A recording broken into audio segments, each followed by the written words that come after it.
Subscribe करंतु टेक्संजु channel को एवं बेल आइकन को प्रेस करी ऑल को प्रेस करनियंतु लेटेस्ट वीडियो सर्वप्रथमे देखिबा पाई। समस्त बंधु मानकु सादर प्रणाम जणाउछि मु संजय। चलंतु आजिर अपडेट विषय रे आलोचना करिबा।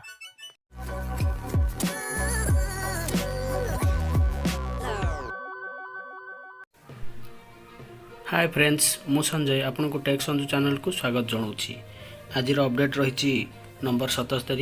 यही अपडेट रही बिना परीक्षा रे पास हेबे प्रथम रु अष्टम। स्कूल खोलिबार संभावना नहीं, एप्रिल रु नुआ शिक्षा वर्ष आरंभ। तो देखिबा ए संपर्कित कौन रही अधिक सूचना। भुवनेश्वर गत वर्ष पर ए वर्ष बिना परीक्षा रे पास हेबे प्रथम रु अष्टम छात्र छात्री। आउ वार्षिक परीक्षा हेबनी, सेमानंकु ऊपर श्रेणी को उत्तीर्ण करा जिवो। अन्य राज्य रे कोरोना संक्रमितों संख्या बढ़ुथिया बेले स्थिति को आखि आगे रखी एभली चिंता करिछि विद्यालय गणशिक्षा विभाग। शिक्षा कैलेंडर अनुसार आउ मासे पर आरंभ हेब नुआ शिक्षा वर्ष। हेले ए पर्यंत 2020-21 शिक्षा वर्ष रे पढ़ुथिबा प्रथम रु अष्टम पिला स्कूल बारंडा माडिलेनी। नवम रु द्वादश क्लास होइथिबा बेले प्रथम रु अष्टम पिला क्लास आसी नाहंती। एपटे कोरोना संक्रमण भय पाई सेमानंक स्कूल आउ न खोली पारे बोली आलोचना होउछि। तेणु पिलांकु एथर भी ऊपर श्रेणी को बिना परीक्षा उत्तीर्ण करा जिवो बोली विश्वस्त सूत्ररू सूचना मिलिछि। दीर्घ 9 मास स्कूल बंद पर प्रथमे दशम और द्वादश पिलांक क्लास है। यार गोटे मास पर नवम और एकादश श्रेणी पाठपढ़ा चलला पर प्रथम रु अष्टम खोलिबा को विद्यालय गणशिक्षा विभाग प्रस्तुत होइतिला। विभिन्न स्तर रे आलोचना आ पर्यालोचना पर गत फेब्रुआरी शेष आड़कू खोलिबो बोली योजना रहितिला, किंतु महाराष्ट्र, गुजरात, छत्तीसगढ़ परी राज्य रे नुआ स्ट्रेन चिन्हट होई संक्रमितों संख्या बढ़ुथिबारु एही निष्पत्ति को स्थगित रखा जायतिला। मार्च रे खोलिबो बोली विभाग पक्षर संकेत मध्य मिलिथिला। हेले कोरोनार वर्तमान स्थिति को देखि आउ किछि निष्पत्ति होई पारुनी। एपटे मार्च अधा हेलाणी, स्कूल खोली प्रथम रु अष्टम क्लास करने को भी आउ समय नहीं। तेणु सेमानंकर ऑनलाइन क्लास और परीक्षा को भित्ति करी ऊपर श्रेणी को पास करा जिवो। आउ सेमानंकर चलित शिक्षा वर्ष पई स्कूल खोलिबो नाही। एकाथरके नुआ शिक्षा वर्ष आरंभ हेबो विश्वस्त सूत्ररू सूचना मिलिछि। तो ये रहितला गोटे बड़ अपडेट। चलन जिबा नेक्स्ट अपडेट को। स्कूल मिश्रणर तदंत पई शिक्षा सचिवंक निर्देश। केन्द्रापड़ा जिल्ला रे स्कूल मिश्रण को अभिभावक छात्र छात्री विरोध कर आसुतिले। एने गणशिक्षा विभाग मुख्य शासन सचिव घटनार तदंत रिपोर्ट तलब करछंती। जिला शिक्षा विभाग पक्षर 230 स्कूल छात्र छात्री संख्या कम थिबारु एहाको अन्य स्कूल सहित मिश्रण करिया पई जिला प्रशासन पक्षर अनुमति प्रदान करा जाई राज्य गणशिक्षा विभाग निकट को पठा जाईछि। 217 स्कूल मिश्रण प्रक्रिया सरीथिबा बेले 149 स्कूल को मिश्रण न करिया पई जिला प्रशासन और शिक्षा विभाग पाखरे अभिभावक, छात्र छात्री, स्कूल कमिटी और ग्रामवासी आपत्ति जणाइथिले। अभियोग को भित्ति करी राज्य गणशिक्षा विभाग मुख्य शासन सचिव ठारू एक चिठी जिलापाल निकट को पुनः तदंत पर निर्देश आसी। यही चिठी को आधार करी वीडियो माने तदंत करी रिपोर्ट प्रदान करिवे। केन्द्रापड़ा ब्लॉक अधीन रे थिबा स्कूल गुड़िकर तदंत करा न जाई रिपोर्ट प्रदान कराइथा अभियोग करी स्कूल कमिटी ग्रामवासी मध्य असंतोष प्रकाश पाई। पुनर्बार अभिभावक और ग्रामवासी अभियोग पत्र प्रदान करिवे बोली चेतावनी देइछंती। तो ये भी गोटे थिरा बड़ अपडेट। चलन जिबा नेक्स्ट अपडेट को। देखंतु ये रही वर्तमान गोटे बड़ दुखद अपडेट। चाकरी नियमित हेलानी बोली विश्वपी शिक्षा सहायक आत्महत्या। यह निश्चय गोटे दुखद खबर। चलन देखिया क्यों जिले में होइछि घटनाटी। नुआपड़ा शिक्षा सहायक भावे शिक्षकता करथिले। 7 वर्ष धरी चाकरी कले भी नियमित होई पारि नथिला। शेष में मानसिक भारसाम्य हराई कीटनाशक औषध पी आत्महत्या कले शिक्षा सहायक। एभली एक अभावनीय घटना घटी नुआपड़ा जिला कोमना थाना सुनाबेड़ा पंचायत गातीबेड़ा गाँव में। मृतक शिक्षक ना मनोहर माझी, तांकर बयस 29 थिला। आज अपराह्न छव व्यवच्छेद करी परिवार लोक हस्तांतर करिथिबा तदंतकारी एसआई विनय कारकेटा सूचना देइछंती। सूचना मते परिवार लोक अभियोग मुताबक गत 7 वर्ष तले गादीबेड़ा गाँ गोवर्धन माझी पुओ मनोहर ओटीटी पास करी शिक्षा सहायक भावे ढेकुनपाणी ଗାଁରେ ନିୟୋଜିତ ହୋଇଥିଲେ। ସେଠାରେ ଶିକ୍ଷକ ଭାବେ ନିଯୁକ୍ତ ହୋଇ ପିଲାଙ୍କୁ ଶିକ୍ଷାଦାନ କରୁଥିଲେ। ଚାକିରି କାଳରେ ନିୟମିତ ହେବା ପାଇଁ ସିଟି କରିଥିଲେ। ସିଟି ପ୍ରାକ୍ଟିକାଲ ସମୟରେ ତାଙ୍କର ଦୁର୍ଘଟଣା ହେବାରୁ ପରୀକ୍ଷା ଦେଇ ପାରିନଥିଲେ। ଅନେକ ସମୟରେ ଅନ୍ୟାନ୍ୟ ସମସ୍ତ ଆବଶ୍ୟକ କାଗଜାତ ଶିକ୍ଷା ବିଭାଗ କାର୍ଯ୍ୟାଳୟରେ ଦାଖଲ ମଧ୍ୟ କରିଥିଲେ।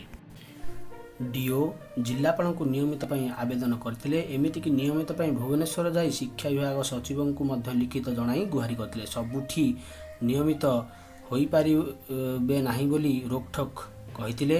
ମାସିକ 7,000 ଦରମାରେ ପରିବାର ଚଳିବା କଷ୍ଟକର ହୋଇପଡ଼ୁଥିଲା। ଏଭଳି ପରିସ୍ଥିତିରେ ମନୋହର ମାନସିକ ଚାପରେ ରହୁଥିଲେ। ଗତକାଲି ଚାଷ ଜମି ପଟେ ମନୋହର ବାନ୍ତି କରୁଥିବା ତାଙ୍କ ବାପା ଗୋବର୍ଦ୍ଧନ ଦେଖିବାକୁ ପାଇଥିଲେ। ସେଠାରେ ପଚରାଉଚରା କରିବାରୁ କୀଟନାଶକ ଔଷଧ ପିଇଥିବା ମନୋହର କହିଥିଲେ। ତାଙ୍କୁ ପରିବାର ଲୋକେ ଗୁରୁତର ଅବସ୍ଥାରେ ପ୍ରଥମେ ସୁନାଗଡ଼ା ପ୍ରାଥମିକ ଚିକିତ୍ସା କେନ୍ଦ୍ର ଓ ପରେ କୋମନା ଗୋଷ୍ଠୀ ସ୍ୱାସ୍ଥ୍ୟ କେନ୍ଦ୍ରରେ ଭର୍ତ୍ତି କରିଥିଲେ। ସେଠାରେ ତାଙ୍କ ଅବସ୍ଥା ସଙ୍କଟାପନ୍ନ ହେବାରୁ ଜିଲ୍ଲା ମୁଖ୍ୟ ଚିକିତ୍ସାଳୟକୁ ସ୍ଥାନାନ୍ତର ହୋଇଥିଲେ। ଆଜି ଅପରାହ୍ନରେ ଚିକିତ୍ସାଧୀନ ଅବସ୍ଥାରେ ମନୋହରଙ୍କ ମୃତ୍ୟୁ ହୋଇଥିଲା। ସଦର ପୁଲିସ ଶବକୁ ଜବତ କରି ବ୍ୟବଚ୍ଛେଦ ପରେ ପରିବାର ଲୋକଙ୍କୁ ହସ୍ତାନ୍ତର କରିଥିଲା। ଏନେଇ ଅଧିକ ତଦନ୍ତ ଚାଲିଥିବା ଏସ୍ଆଇ ଶ୍ରୀ କେରକେଟା ସୂଚନା ଦେଇଛନ୍ତି। ତ ଚାଲନ୍ତୁ ଯିବା ଆମେ ନେକ୍ସଟ ଅପଡେଟକୁ। ଦେଖନ୍ତୁ ଗୋଟେ ମେସେଜ ଆସି ପହଞ୍ଚି ଯାଇଛି ବିଓ ଭଞ୍ଜନଗରଙ୍କ ତରଫରୁ। ଗଞ୍ଜାମ ଜିଲ୍ଲାର ଭଞ୍ଜନଗର ବ୍ଲକର ବିଓଙ୍କ ତରଫରୁ ଗୋଟେ ମେସେଜ ଆସିଛି। ଦେଖିବା ସେ ମେସେଜରେ କ'ଣ ରହିଛି ସୂଚନା ରହିଛି। All the HMs and teachers of this block please download the MADHU app by you all and also ensure downloading the MADHU app by all your concerned students as per the instructions of collector sir on yesterday Zoom meeting। तो यही मेसेजटी रही आमर मधु app को download करने मेसेजटी रही समस्त teacher एवं student माने मध्य यही ऐप को डाउनलोड करी तार व्यवहार करने मेसेजटी आसी। कलेक्टर गंजाम यही ऑर्डर कर काली जूम मीटिंग गोटे होता से जूम मीटिंग रे कलेक्टर सार कहते इंस्ट्रक्शन देते please treat this is most important and urgent आज कलेक्टर सार will visit the schools soon. तो गंजाम जिलापाल अति शीघ्र स्कूल गुड़िक परिदर्शन रे आसबे तेणुक मधु ऐप को डाउनलोड करने जरूरी सूचना दि जाइए। पुणी गोटे मेसेज रही all CRCCs please ensure the downloading of Madhu app by all your concerned students teachers HMs and yourselves without fail. एवं CRCC मानक मध्य मेसेज करा जाइछि जे सेमाने जमिति एनश्योर करिपारिबे 100% भावे स्टूडेंट बा छात्र छात्री शिक्षक माने एवं निजे CRCC मधु ऐप को व्यवहार डाउनलोड करके व्यवहार करेंगे। आज collector sir will visit our schools soon. तो ये रही एक मेसेज रही आमर गुरुत्वपूर्ण मेसेज। तो चलते जावा नेक्स्ट अपडेट को। अंतिम अपडेट रही गूगल प्ले स्टोर रे बुलुची 8टी विपदपूर्ण ऐप इंस्टॉल कला मात्रे बैंक बैलेंस सफा। तो यह निहाती एक गुरुत्वपूर्ण अपडेट समस्त अपडेट टी। चलते देखा कौन रही सूचना रही। बैंकिंग ऐप गुड़ी को हाईजैक करिबारे सक्षम ए ऐप मालवेयर गुड़िक गूगल प्ले प्रोटेक्ट नजर भी खसी पारती। मालवेयर हूँ जो भाइरस गुड़िक रही से विषय कहुई। तो 8टी विपदपूर्ण ऐप रही देखु cake VPN pacific VPN eVPN beat player QR और barcode scanner max music player tooltipnatorlibrary एवं क्यूरे कॉर्डर यही 8टी एप्लिकेशन रही। 8टी एप्लिकेशन को आम जदि निज निज मोबाइल इंस्टॉल करके रखिबा तो बैंक रु जहाँ आमर बैंक रे बैलेंस रही कटि जीवार संभावना रही।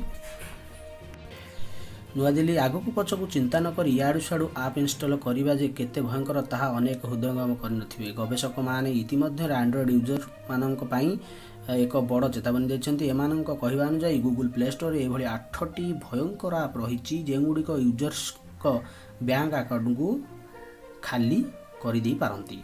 ଭୁଲବଶତଃ ଯଦି କେହି ଏ ଆପ୍ ଗୁଡ଼ିକୁ ଇନଷ୍ଟଲ୍ କରନ୍ତି ତାହେଲେ ସବୁ ଶେଷ। ଏହି ଆପ୍ ଗୁଡ଼ିକ 2-ୱେ ଅଥେଣ୍ଟିକେସନ୍କୁ ବି ଏଡ଼ାଇ ପାରିବାରେ ସକ୍ଷମ। ଗବେଷକଙ୍କ କହିବା ଅନୁସାରେ ଯଦି ୟୁଜର୍ସଙ୍କ ଫୋନ୍ରେ ଏହି ଆପ୍ ଗୁଡ଼ିକ ଇନଷ୍ଟଲ୍ ରହିଛି ତାହେଲେ ସେଗୁଡ଼ିକୁ ତୁରନ୍ତ ଡିଲିଟ୍ କରନ୍ତୁ। ଚେକ୍ ପଏଣ୍ଟ ରିସର୍ଚ୍ଚ ଏହାର ରିପୋର୍ଟରେ ଏଭଳି ସୂଚନା ଦେଇଛି। ରିପୋର୍ଟରେ ଏକ ମାଲୱେୟାର ଡ୍ରପର ବିଷୟରେ ଉଲ୍ଲେଖ କରାଯାଇଛି। ଏହାକୁ କ୍ଲାଷ୍ଟ 82 ନାମରେ ନାମିତ କରାଯାଇଛି। ତ ଯେଉଁ ମାଲୱେୟାର ବା ଭାଇରସଟି ରହିଛି ତାହାର ନାମ ରହିଛି ଆମର କ୍ଲାଷ୍ଟ 82।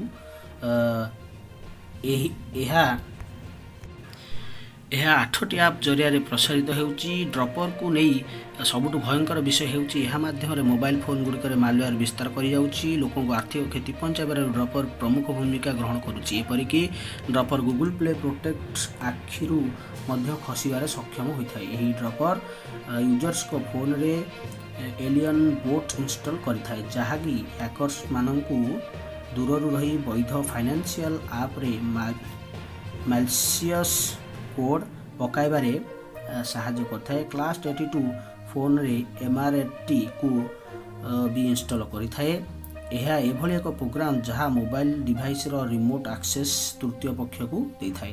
ଖାଲି ସେତିକି ନୁହେଁ, ଏହି ଦୁଇଟି ପ୍ରୋଗ୍ରାମ ଏତେ ମାତ୍ରାରେ ଭୟଙ୍କର ଯେ ୟୁଜର୍ସଙ୍କ ମୋବାଇଲରେ ଥିବା ବ୍ୟାଙ୍କିଂ ଆପ୍ ଗୁଡ଼ିକୁ ସହଜରେ ହାଇଜାକ୍ କରିପାରେ ଏବଂ ୟୁଜର୍ସଙ୍କ ବିତ୍ତୀୟ ବିବରଣୀକୁ ଚୋରି କରିପାରେ। ଗବେଷକ କହିଛନ୍ତି ଯେ ଡିଭାଇସକୁ ନିୟନ୍ତ୍ରଣକୁ ନେବା ପରେ ହ୍ୟାକର୍ସ ଫୋନ୍ର ଅନ୍ୟ ଫଙ୍କସନ୍ ଗୁଡ଼ିକୁ ବି ନିୟନ୍ତ୍ରଣକୁ ନେଇପାରେ। ମୋଟାମୋଟି ଭାବେ ଫୋନ୍ ହ୍ୟାକର୍ସର ସମ୍ପୂର୍ଣ୍ଣ ନିୟନ୍ତ୍ରଣକୁ ଚାଲିଯାଏ।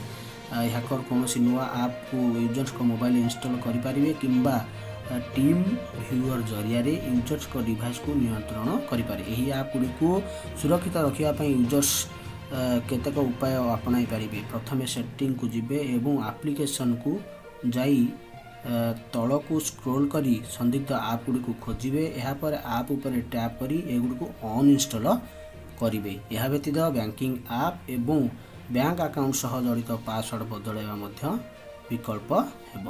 ତ ଏହା ସମସ୍ତଙ୍କ ପାଇଁ ଏକ ଗୁରୁତ୍ୱପୂର୍ଣ୍ଣ ଅପଡେଟ୍। ନିଶ୍ଚିତ ଏହି ଆପ୍ଲିକେସନ୍ ଗୁଡ଼ିକ ଯଦି ନିଜ ମୋବାଇଲରେ ଇନଷ୍ଟଲ୍ କରିକି ରଖିଛନ୍ତି ତ ଏହାକୁ ଅନଇନଷ୍ଟଲ୍ କରିଦିଅନ୍ତୁ ଏବଂ ବ୍ୟାଙ୍କିଂ ଆପ୍ର ପାସୱାର୍ଡ ଗୁଡ଼ିକ ମଧ୍ୟ ଚେଞ୍ଜ କରିନିଅନ୍ତୁ। ମୋତେ ସପୋର୍ଟ କରିଥିବାରୁ ଆପଣମାନଙ୍କୁ ଅଶେଷ ଧନ୍ୟବାଦ। କିନ୍ତୁ ତା ପୂର୍ବରୁ କହି ରଖିବି, ପ୍ରଥମେ ମୋ ଚ୍ୟାନେଲଟିକୁ ସବସ୍କ୍ରାଇବ୍ କରି ପାଖରେ ଥିବା ବେଲ୍ ଆଇକନ୍କୁ ପ୍ରେସ୍ କରିନିଅନ୍ତୁ। ଫଳରେ ଆପଣମାନେ ଲାଟେଷ୍ଟ ଅପଡେଟ୍ର ନୋଟିଫିକେସନ୍ ସର୍ବପ୍ରଥମେ ପାଇପାରିବେ। ଭିଡ଼ିଓଟି ଭଲ ଲାଗୁଥିଲେ ହୃଦୟରୁ ଗୋଟିଏ ଲାଇକ୍ ଏବଂ ଭିଡ଼ିଓଟିକୁ ସେୟାର କରିନିଅନ୍ତୁ। ଧନ୍ୟବାଦ।